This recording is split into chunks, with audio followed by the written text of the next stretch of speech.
Hello, apa kabar semua? Kali ini King Mupi akan menemani kalian dengan menceritakan alur film Retribution. Film ini rilis tahun 2023. Tentunya film ini sangat menegangkan dan penasaran siapa di balik pengeboman berantai yang dirakit di sebuah mobil guna untuk merampok uang curian sebanyak 280 juta euro. Tak usah berlama-lama, mari kita simak cuplikannya.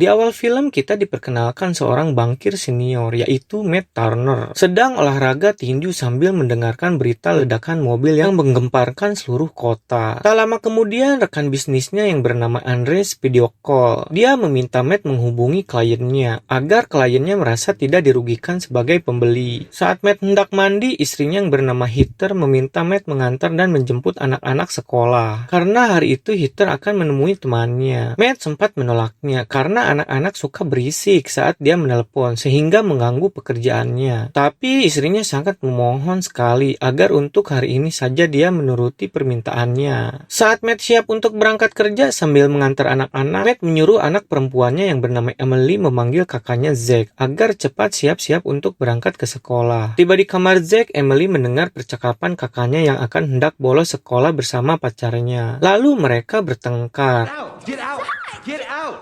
Mendengar Emily teriak, Matt menghampiri mereka dan memperingati Zack agar tidak bolos sekolah. Terlihat di sini Zack merupakan anak pembangkang dan Matt ayah yang tak mempedulikan keluarganya. Dia lebih fokus terhadap kerjaannya. Get in the car. We're going. Now. Saat mereka menaiki mobil, sistem mobil mendeteksi ada kesalahan keamanan di dalam mobilnya itu. Karena Matt sedang buru-buru dengan pekerjaannya, dia menghiraukan dan segera pergi. Zack yang memilih berjalan kaki untuk pergi ke sekolah, lalu Matt mengejarnya dan memaksa Zack agar segera masuk ke dalam mobil. Please. Dalam perjalanan, Matt menelepon kliennya Carl. Di sana, Matt meyakinkan kliennya agar tetap tenang dan bersemangat dalam menjalankan investasinya demi memenuhi kebutuhan istrinya. Setelah mendengarkan perkataan Matt, Carl pun tidak jadi keluar dari investasinya. Is it Mom's? No. Selang tak lama, suara handphone jadul terus berdering. Di sana Matt mengira itu handphone istrinya atau anak-anaknya. Namun akan tetapi itu merupakan handphone misterius yang dibebet karet seperti gado-gado yang lada, serta layarnya pun retak tak berfungsi. Melalui telepon yang disamarkan, dia mengatakan menyukai mobil serta jok kulit yang Matt duduki sangatlah nyaman. Namun saat ini di bawah kursi mobil tersebut terdapat bom yang telah aktif saat Matt mulai duduk di sana. Merasa telepon dari orang yang tak jelas, lalu Matt menutup telepon itu. Di sana anak-anak Matt penasaran siapa yang telah meneleponnya. Saat perhatian Matt teralihkan ke handphone tersebut, tanpa disadari dia mau menabrak mobil yang berada di depannya. Ketika Matt melanjutkan perjalanan, dia mengecek apakah benar di bawah joknya terdapat bom. Karena penasaran, lalu dia berhenti untuk memfoto bagian bawah joknya itu. Ketika Zack mengira mobil mahal ayahnya mogok dan hendak akan keluar, Matt segera melarangnya agar tetap di dalam. Melihat itu bukan lelucon, melainkan bom asli, Matt langsung gemetar ketakutan. Di sana pun anak-anak Matt mulai gelisah, mencurigai ada hal yang tak beres. Lalu pria misterius itu menelepon Matt kembali. Dia mengatakan jika Matt menutup teleponnya lagi, dia akan meledakkan bom tersebut. Pria misterius itu juga meminta Matt mematuhi segala perintahnya. Pria itu mengatakan bahwa bom tersebut terhubung ke sebuah plat tekanan. Jika Matt beranjak dari kursinya, bom tersebut akan meledak. Atau jika dia menelepon polisi atau meminta bantuan orang lain, pria itu akan meledakkan bom tersebut menggunakan remote jarak jauh yang ia saat ini pegang. Mendengar hal itu, Matt meminta untuk mengeluarkan anak-anaknya karena mereka tidak ada sangkut pautnya dengan hal ini. Pria itu pun mengatakan tidak bisa jika bom tersebut sangatlah berpengaruh dengan berat tekanan di dalam mobil. Jika anak-anaknya keluar, maka mobil tersebut akan meledak. Dad, you're going the wrong way. Zack, please. Melalui kaca spion, Matt melihat ada motor yang mencurigakan mengikutinya. Dia mengira pengendara motor tersebut adalah orang yang telah mengancamnya.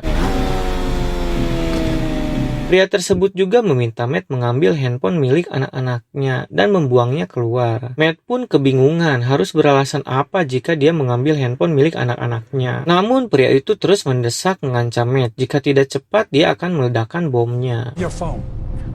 You too.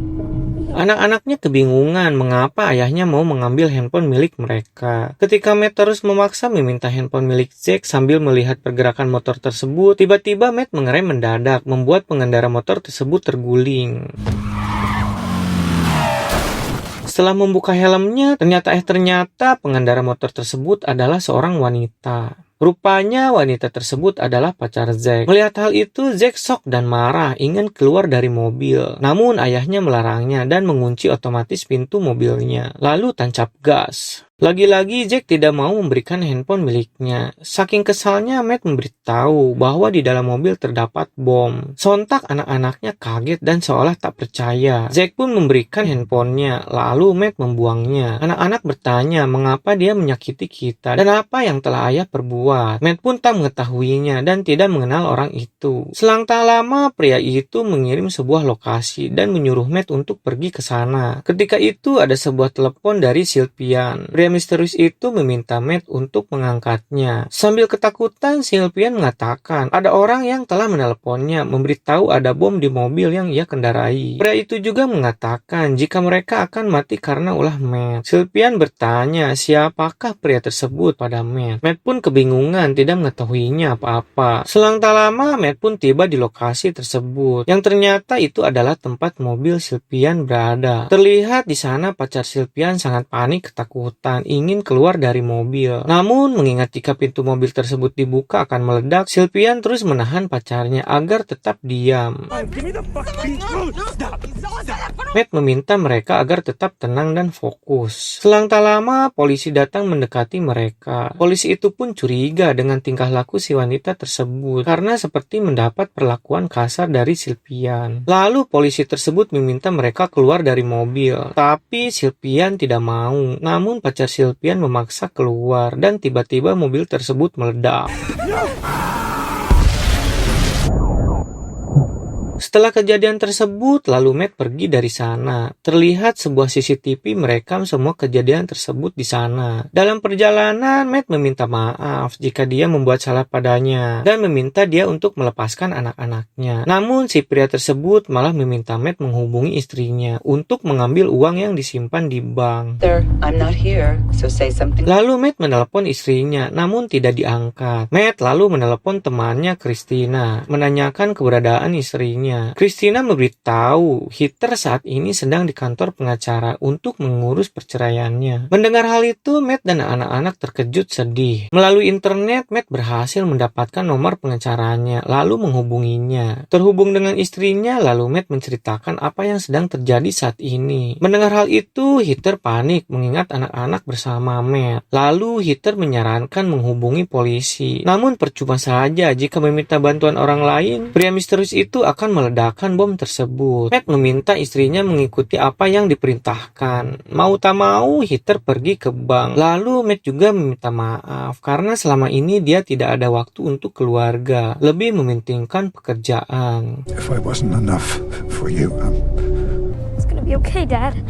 Matt lalu menonaktifkan suara di telepon. Kemudian dia menyalakan TV dan menonton berita. Dalam berita dikabarkan telah terjadi pengeboman berantai dan diduga Matt adalah salah satu tersangkanya karena berada di lokasi pengeboman. Di bank, Heather berhasil membawa uang yang diminta, sedangkan Matt telah menunggu di luar. Ketika Heather menghampiri Matt, si pria tersebut merubah rencana, di mana dia menyuruh Heather memberikan uang tersebut ke pria berjas biru di dekatnya. It's all there. Rupanya si jahat menyadari di sana sudah banyak Interpol yang menguntit. Lalu si jahat menyuruh Matt pergi dari sana.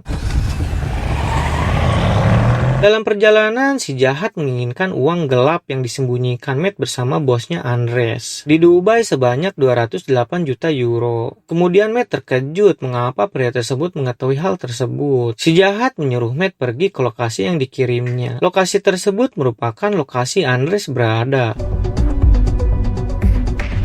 Dalam perjalanan, Heather menelepon. Yang rupanya itu adalah Interpol yang bernama Angela. Saat ini dia sedang bersama istrinya.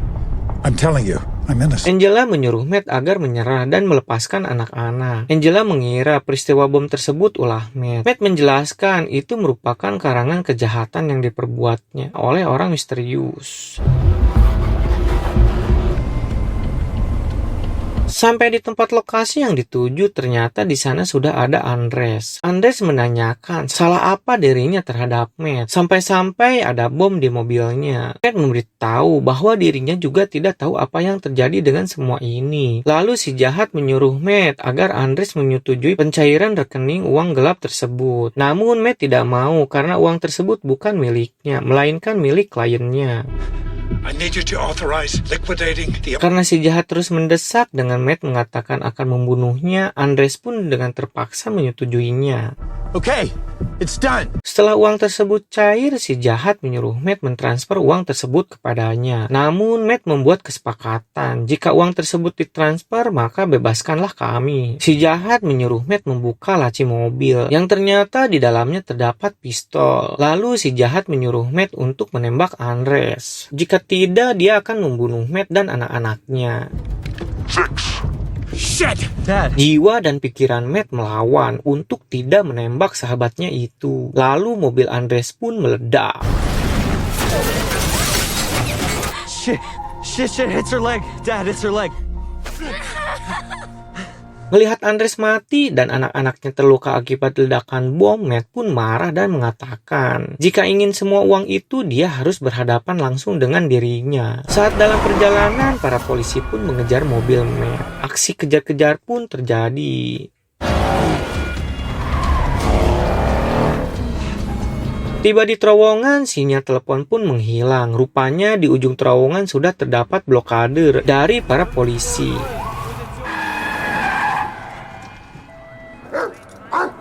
Istrinya pun berada di sana. Jack berteriak, semua ini bukanlah ulah ayahnya. Matt juga berteriak agar segera menolong putrinya yang terluka.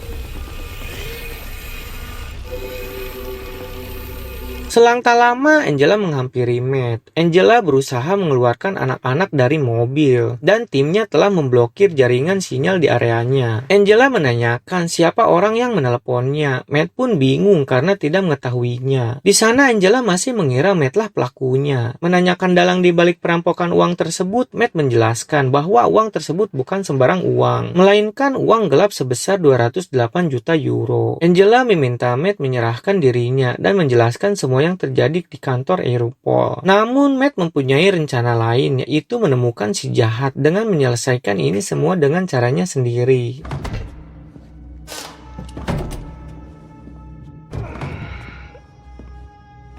Go. It's okay.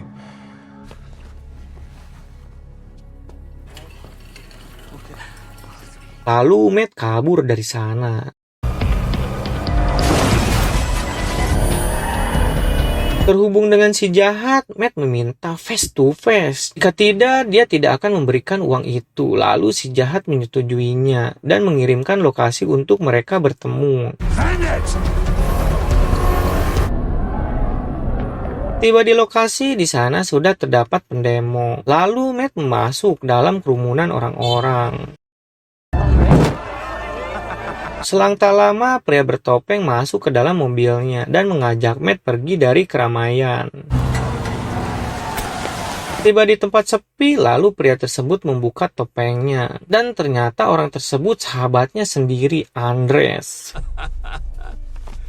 Matt tak percaya karena dia melihat Andres telah mati oleh bom di mobilnya. Andres memberitahu bahwa semua ini telah ia rencanakan dengan matang, di mana kejahatan yang ia perbuat mengarah kepada Matt, dan dia juga telah merekam percakapan ancaman yang Matt katakan kepadanya. Andres juga menyuruh Matt mentransfer uang melalui akun kripto agar tidak terlacak. Semua itu dilakukan jika bisnis investasi gagal, dia tidak mau mendekam di penjara sendirian. Andres terus-terusan meminta Matt segera mentransfer uangnya. Transfer the money, Matt. Namun Matt menolaknya, lalu tancap gas sampai mobil itu terguling. Pull over, Matt.